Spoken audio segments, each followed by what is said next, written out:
Okay, I was doing a little watering out here in my backyard. I was stepping on the dirt here and I found a soft spot.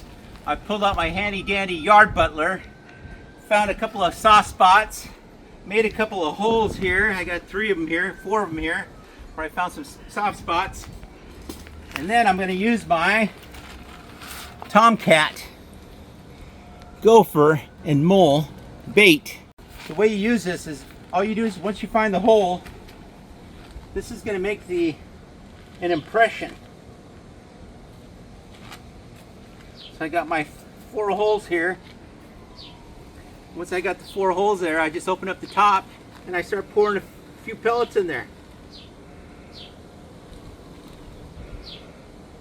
Once you pour a few of these pellets in there, you're done.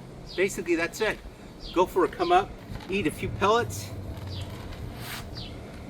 and then he's a goner.